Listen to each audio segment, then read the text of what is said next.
Assalamu alaikum everyone. My name is Muhammad Dawar Zahid and welcome to another chapter for our rapid review series, which is going to be reproduction. And in this video, I'll try and cover as much as I can, and I plan on making this one video. Like, let's see how long it takes. Okay, so it might become two videos. I'll let you guys know that in the end. But khair, this is a super high yield chapter and it's also really easy, लेकिन ये थोड़ा सा technical होता है specially for a level kids because हम लोगों ने A levels में इतना खास पढ़ा नहीं होता, लाइक बिल्कुल भी नहीं पढ़ा हुआ होता है. ठीक है, so anyways let's get started with this chapter.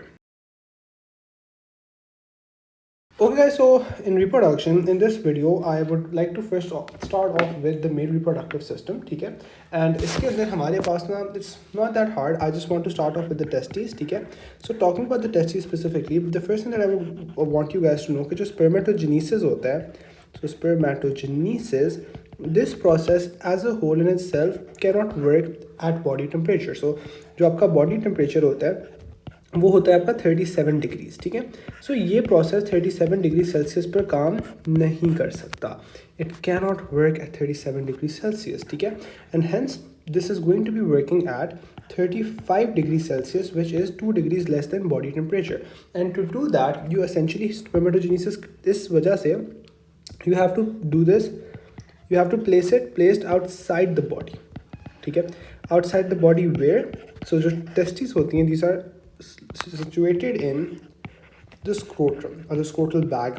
Some MD-Cat books call it the scrotal bag as well. Okay, so scrotum, which is essentially in layman terms your ball sack. Okay, so and that is outside the body and that allows you to have a temperature less than the entire body. ये पूरी body में 37 degree Celsius homeostasis में maintain कर रहे होते हैं, तो यहाँ पे हम लोग 35 डिग्री सेल्सियस मेंटेन कर रहे होते हैं. ठीक है, अच्छा खैर, इसके बाद we'll be talking about hormonal control in a bit, but just one very important thing that they love to ask you, वो ये है कि जो हमारे टेस्टिस हैं इसके अंदर we have these specific cells called Leydig or interstitial cells, and these are the cells that are going to be producing testosterone. ठीक है, so that is important for you to know कि testosterone is not being produced anywhere else in the body, although कुछ जगहों पे trace amounts produce हो रहे होते हैं, but the majority is going to be produced in the Leydig/interstitial cells. All right, and just one thing, testes are also called gonads. ठीक है, if you guys don't know, they're also called gonads.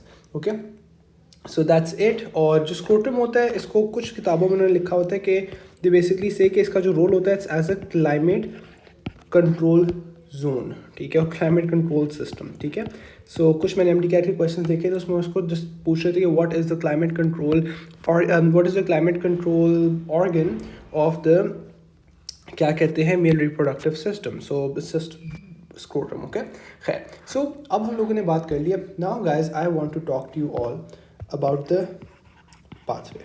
ठीक है, इस pathway को please memorize कर लीजिएगा because they make questions and they are like अच्छा what is the path of sperm cells from their origin to their, let's say कि जब वो ejaculation से निकल रहे होते हैं बाहर. ठीक है, अच्छा, so first of all हमारे पास जो sperm होता है we have something called, let's just go with a different color, seminiferous tubules. ठीक है, so seminiferous tubules के अंदर seminiferous tubules, this is the first वो जहाँ से ये बनना शुरू होता है.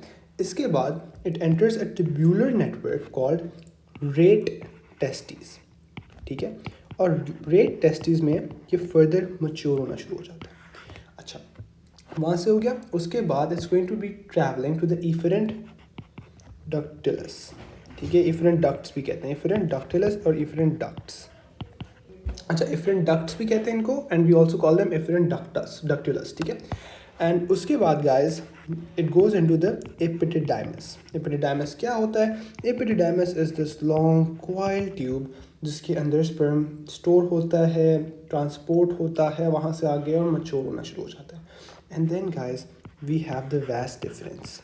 वास डिफरेंस क्या होता है? This is this long tube जो कि हमारे पास एपिडिडाइमस से लेकर आपके, just one second let me turn my notes as well, हमारे पास pelvic cavity just behind the bladder इसको लेके जा रही होती है. ठीक है, सो नीचे से आते हैं थोड़ा सा ऊपर एक्सटेंड होके वहाँ पे अब ये पेल्विक वाली रीजन में होता है. Again you don't need to know about the anatomy, last year मैंने इसकी एनाटमी में बहुत डिटेल में पढ़ा दी थी, आपको इतना नहीं पता होना चाहिए. And again this is a rapid review video, so just focus on this.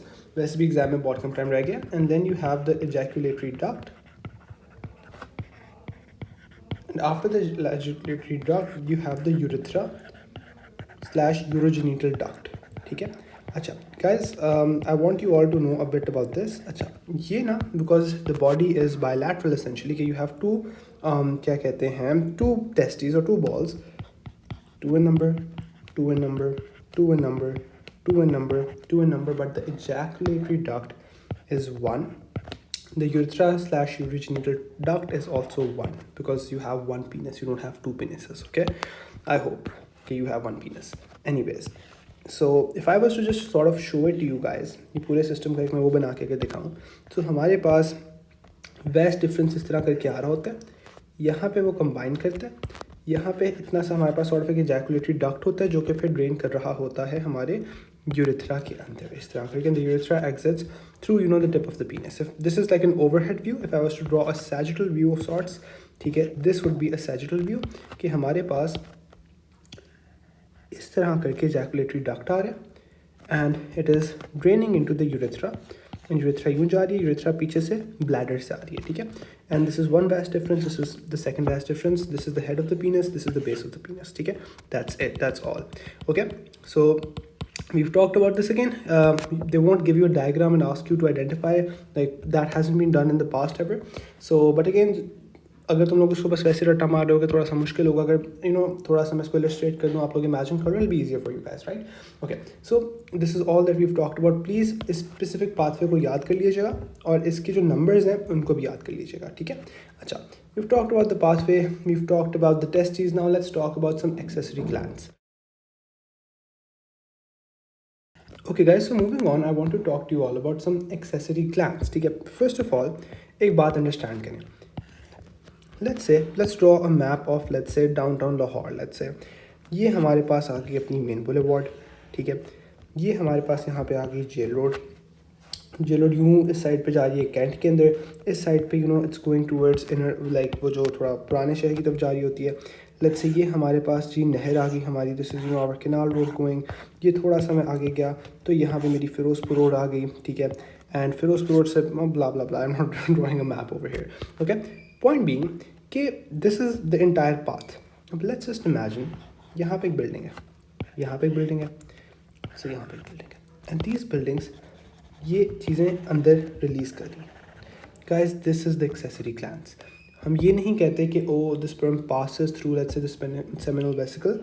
The seminal vesicle drains into this entire system. ठीक है, जो हमारे पास पूरा एक सिस्टम बना हुआ है उसके अंदर वो ड्रेन कर रहा है. ठीक है, so this is what I want you guys to know, this is what I want you guys to sort of imagine. Please don't make the mistake of thinking कि the accessory gland is a part of the pathway. It's not a part of the pathway. Okay, अच्छा, so लेकिन एक आपने इसका pathway याद करना है. ठीक है, वो मैं आपको समझा देता हूँ. सबसे पहले हमारे पास होता है सेमिनल वेसिकल. ठीक है, so the seminal vesicle is essentially going to be generating mucus, fructose and prostaglandins. ठीक है, सो म्यूकस का रोल होता है कि it sort of makes it a bit, I would say sort of gives it a medium to float in. And जो हमारे पास fructose होता है, इट गिव्स एनर्जी. इन प्रोस्टाग्लैंडिन का रोल होता है, it helps with ejaculation. Okay, so seminal vesicle, इसकी एग्जैक्ट पोजीशन क्या है, please keep this thing in mind. It attaches to the vas deferens. तो ये वैस डिफरेंस के साथ अटैच्ड होता है near base of the bladder, near base of bladder, जहाँ पे वैस डिफरेंस पर आगे जाके इजैकुलेटरी डक्ट में ड्रेन कर रहा होता है. ठीक है, ये base of bladder. And guys, this is paired. Okay, the seminal vesicle is paired, इसका मतलब है दो होते हैं. We've talked about the seminal vesicle. Let's talk about the prostate gland, the largest one, prostate gland. जो prostate gland होता है, this is directly below the bladder, below bladder. और ये कर क्या रहा होता है कि this is going to be secreting a milky fluid जिसके अंदर specifically citrate होता है, जिसका एनर्जी में हेल्प करता है. citrate के साथ साथ anticoagulants होते हैं to prevent the sperm from essentially coagulating, right? ठीक है, अच्छा, I know the spelling is wrong, I am too lazy to correct it now. अच्छा, प्रोस्टेट ग्लैंड हो गया. The last one that I want to talk to you guys about is ये हमारे पास. अच्छा, and also prostate gland is one, keep this thing in mind to test this. Prostate gland एक होता है, and prostate gland का मसला होता है मसला क्यों होता है मैं जल्दी से समझा देता हूँ। Because prostate gland is so close to the bladder कि हमारे पास प्रोस्टेट ग्लैंड का अगर हाइपरप्लेजिया हो जाता है, विच इज़ टू से कि प्रोस्टेट ग्लैंड बड़ा हो जाता है, which happens in man of older ages, I believe it happens in 50, it's really common, ठीक है। सो इसे कहते हैं बिनाइन प्रोस्टैटिक हाइपरप्लेजिया। वो हो जाए तो करता है कि वो ब्लैडर पे प्रेस करना शुरू कर देता है, जिसकी वजह से आपको यूरिनरी इनकंटिनेंस इस तरह के मसले होना शुरू हो जाते हैं, ठीक है। Anyways this is something, this is just a clinical correlate that they might test. खैर, let's go on to Cowper's gland. मैं सुबह तक इसे काउपर ग्लैंड कह रहा था because I have always read it as Cowper gland, I did not know it's actually Cowper's gland, ठीक है। तो अगर मैं काउपर ग्लैंड कहूँ, don't laugh at me, Cowper gland. And इसका कौन नाम होता है? बल्बोयूथेरल ग्लैंड। आपको दोनों याद करने पड़ेंगे नाम, ठीक है। Just don't leave this okay it's, because if they just referring it to as the bulbourethral gland and you forget what the bulbourethral gland is in the exam, you are messed up, ठीक है। खैर, तो first thing is कि these are 2 in number, ठीक है। और इसके साथ साथ हमारे पास जो इसका फ्लूइड होता है ना, दैट इज़ एल्कलाइन। अच्छा, वो क्यों होता है एल्कलाइन? बिकॉज आपकी जो यूरिथ्रा होता है उसके अंदर भी नेचुरली हैव, बिकॉज यूरिन वहाँ से गुजरा होता है तो वो एसिडिक हो सकता है, ठीक है। तो एल्कलाइन उसको न्यूट्रलाइज करने के लिए होता है। एंड जो वजाइना की माइक्रो इन्वायरमेंट होती है दैट इज़ ऑल्सो एसिडिक, तो it's also there to balance that out, ठीक है। सो 2 होते हैं, एल्कलाइन होते हैं, that's all. It's a rapid review video, that's all that I am going to tell you. अच्छा, now guys let's move on to the hormonal control. Okay guys, so now let's talk about hormonal control of the male reproductive function, and this is the most important thing in today's class, ठीक है, most important thing। अच्छा, hormone control में होता क्या है? सबसे पहले हमारे पास जो हाइपोथैलेमस होती है, हाइपोथैलेमस, या बल्कि फुल फॉर्म ही लिख देता हूँ, hypothalamus, it is going to be secreting something called the gonadotrophin releasing hormones, gonadotrophin releasing hormones, ठीक है, जिन्हें हम GnRH भी कहते हैं, ठीक है। अच्छा, ये क्या करता है कि ये हमारे एंटीरियर पिट्यूटरी ग्लैंड को जाकर तंग करता है, and they basically release 2 hormones, ठीक है। The first hormone is FSH, the second hormone is LH, and yes ये वही होते हैं जो औरतों में प्रेजेंट होते हैं। Guys, just a quick correlate, हमारे पास this is the pituitary is linked to the hypothalamus to this stalk, जिसको हम लोग 2 नाम होते हैं, हाइपोफिजियल स्टॉक का नाम भी देते हैं और इसको हम लोग इनफंडिबुलम का नाम भी देते हैं। And it is essentially resting in this bony, समझ लो कैविटी, और दिस बोनी फॉसा, ठीक है, जिसको पिट्यूटरी फॉसा का नाम भी देते हैं। लेकिन what I want you guys to know, जो आप लोगों के लिए इंपॉर्टेंट है, कि इसको हम लोग सेला टर्शिका कहते हैं। Because you guys know your MD-CAT loves to just randomly ask you इस तरह की चीज़ें कि they're like where does the pituitary gland reside, तो it's going to be residing in the sella turcica, ठीक है। It's just हमारी sphenoid bone होती है, ठीक है, हमारी स्फीनॉइड बोन में एक sort of एक इंडेंटेशन सी होती है, ठीक है। Sphenoid bone it is a part of your क्या कहते हैं, न्यूरोक्रेनियम एंड वेस्ट्रोक्रेनियम। एनीवेज, सो ये स्टॉक है और यहाँ पे हमारे पास अब ऊपर ब्रेन होता है। So guys, if there's a tumor that is over here, it's compressing the stalk, it is going to be diluting or reducing the function of the pituitary gland present here, okay? So if they ever give you that question and they're like, does it affect the male reproductive function? तो yes it does। क्यों? क्योंकि 2 मसले हो रहे हैं, एक तो hypothalamus से ऊपर से गोनाडोट्रोफिन रिलीजिंग हार्मोन्स नहीं आ पा रहे, एंड सेकेंडली जो यहाँ पे हमारे पास LH और FSH प्रोड्यूस होकर बाहर जाना है वो बाहर भी नहीं जा पा रहा। This is what I would want you guys to keep in mind, okay? अच्छा, अब FSH और LH क्या कर रहे होते हैं? Let's just quickly do this and this will be a bit tricky, but again आराम से प्यार से हमने इसको करना है। जो FSH होता है follicle stimulating hormone, ठीक है, this causes Sertoli cells to become active, और जो हमारा LH होता है luteinizing hormone, ये हमारे लेडिक सेल्स को एक्टिवेट कर देता है। गाइज वैसे तो लाइक मतलब मैं जब पहली दफ़ा कर रहा था मैंने सर्टोली सेल्स, लेडिक सेल्स किए थे, because the resource that I was using वो उनको इन्हीं नामों से पुकार रहा था। But then when I started doing questions there were these weird names, for example कि हमारे पास सर्टोली सेल्स का नाम वो इस्तेमाल करते हैं सिस्टिनैकुलर सेल्स, तो ये दोनों सेम है. आई वुड गेट कंफ्यूज कि is this something that I haven't studied. तो just want you guys to keep this thing in mind कि it's the same thing. Leydig cells का मैंने आप लोगों को बता दिया था. लेडिक सेल्स को हम लोग इंटरस्टिटियल सेल्स का नाम भी देते हैं. Okay, so this is what we have. Please keep this thing in mind. ठीक है, तो जब आप पास्ट पेपर्स करोगे तो आपके पास आपको इस चीज़ का मसला ना हो. Okay, FSH works on Sertoli cells, LH works on Leydig cells. Pretty simple, right? अच्छा, Sertoli cells release androgen binding protein ABP. Leydig cells release testosterone, just like I mentioned you guys. अच्छा, ये हमारे पास एक हमने इनका overview कर दिया. FSH Sertoli cells, ABP, LH Leydig cells, testosterone. ठीक है, क्या कर रहा है टेस्टोस्टेरोन, क्या कर रहा है androgen binding protein? Let's look at that in 1 second. I want to talk to you guys about one more क्या कहते हैं hormone. And that hormone is what I call कि it's a primary hormone. It's not a hormone जिसके levels इनमें से कोई control कर रहा है. एक थर्ड हार्मोन है. Let's write a star, let's put a star and write it over here as the number 3 primary hormone. It's a pretty important hormone and that is called inhibin. Inhibin का क्या role होता है कि inhibin first of all is going to be released by Sertoli cells. ठीक है, Sertoli acistonacular cells इसको release कर रहे होते हैं and it is going to be acting on FSH. ये FSH को ना इनहिबिट करवा देता है. क्या करवाता है, कैसे करवाता है, अभी 2 मिनट में देखते हैं. ठीक है, so now let's break down hormonal control and let's go a bit more into detail. Okay, so guys, I want to start off with our FSH. FSH छोड़ो, let's start off with our LH. ठीक है, luteinizing hormone. So luteinizing hormone कर क्या रहा है? It's going to go to Leydig cells. It's pretty easy to remember, right?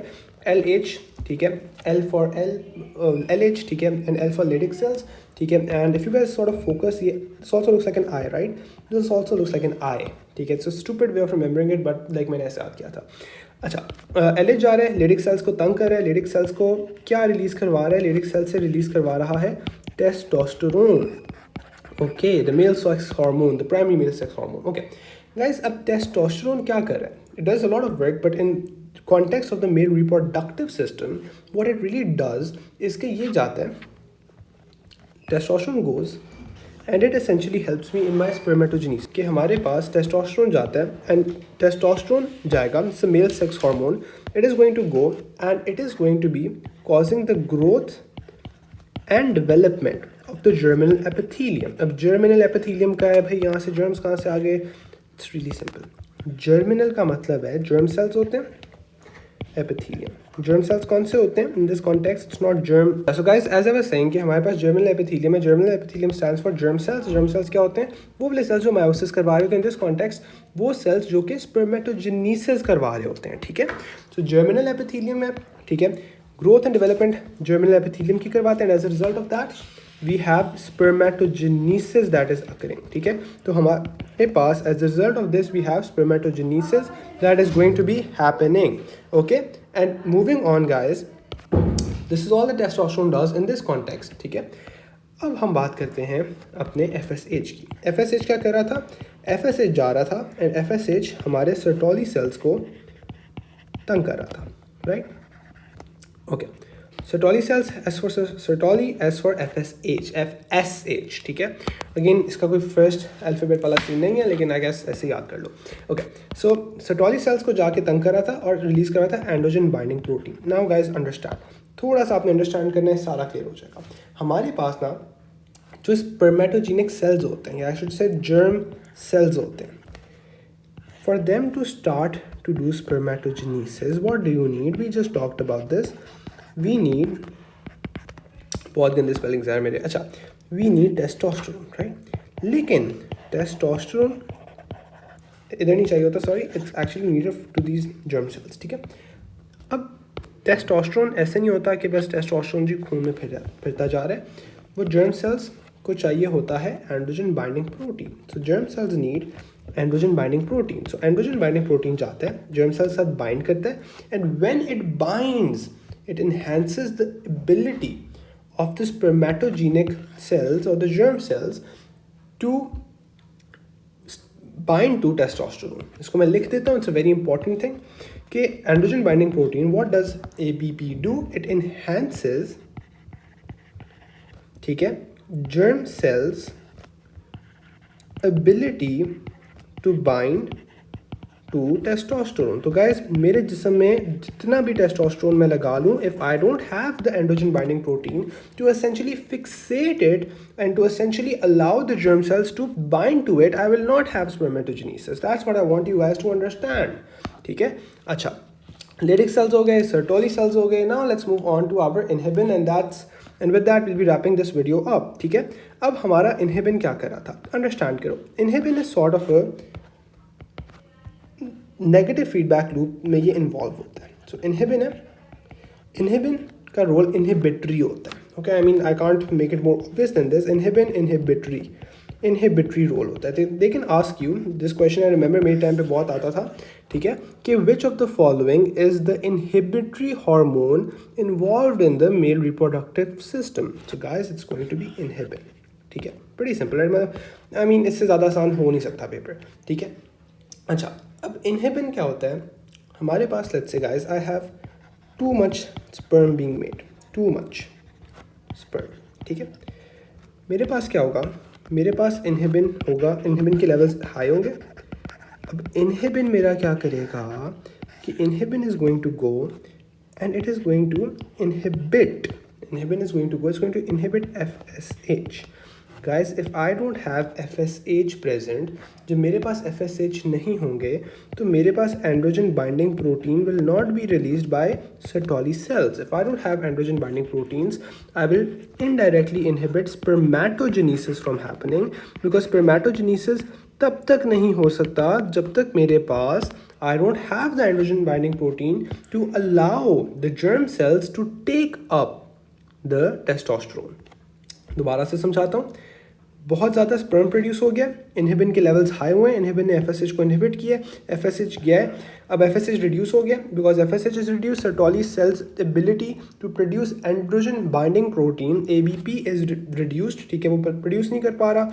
उस चीज़ की वजह से even if you have testosterone in your body, आपका जो स्पर्मेटोजेनेसिस है उसके लेवल्स रिड्यूस हो जाते हैं. ठीक है, स्पर्मेटोजेनेसिस नहीं होता. And this is very helpful. ठीक है गाइस, जस्ट इमेजिन इनहिबिन जाके LH के लेवल्स को ख़राब कर देता, क्या होता हमारे पास, स्पर्म ज़्यादा प्रोड्यूस होता, बॉडी में फिर टेस्टोस्टेरोन कम होना शुरू हो जाता, and that would not be helpful. Why? Because you need testosterone for a wide variety of reasons. If you're a gym bro, you really need testosterone to help you build your muscles. ठीक है, तो इसलिए this system does not depend on the male, the inhibitory control of the male reproductive system does not depend on testosterone. It depends on androgen binding protein की production being reduced by inhibiting FSH, और जो spermatogenesis है वो reduce हो जाएगा. ठीक है, this is what inhibin does. Okay, अब अगर मैं थोड़ा सा आगे चलूँ कि मेरे पास इनहिबिन के अगर let's say I have too little sperm being produced. Guys अब क्या होगा, अब मेरे पास ना इनहिबिन विल बी रिड्यूस्ड. जब इनहिबिन मेरे पास कम है तो मेरा FSH will not be inhibited, FSH will be working. FSH जाएगा Sertoli या सिस्टरनैकुलर सेल्स के पास, it's the same thing. Sertoli cells को कहेगा yes bro green light, and ये वाले सेल्स आगे से हमारे पास एंड्रोजन बाइंडिंग प्रोटीन रिलीज़ करना शुरू कर देंगे. अब क्योंकि अब हमारे पास एंड्रोजन बाइंडिंग प्रोटीन है जो हमारी सारी टेस्टोस्टेरोन है, that is allowed to go and bind with my germ cells and I will have spermatogenesis. ठीक है, this will increase. So guys, this is in a nutshell the entire male reproductive system. I am left with spermatogenesis का process. It's not really that high yield, मतलब मैंने थोड़ा सा बस किया था, उसकी कुछ चीज़ें मैंने याद कर ली थी, समझ ली थी. तो in the next video I plan on doing that much. And खैर this is all. And I am aware कि हमारे पास कुछ चैप्टर्स हैं, फॉर एग्जांपल न्यूट्रिशन का पार्ट 3 रहता है, कंट्रोल एंड कोऑर्डिनेशन का एक पार्ट रहता है. So I am going to be uploading all of those parts साथ साथ. And I guess that's it for this video. Thank you so much for watching and see you all in the next video, and there will be a second part to this.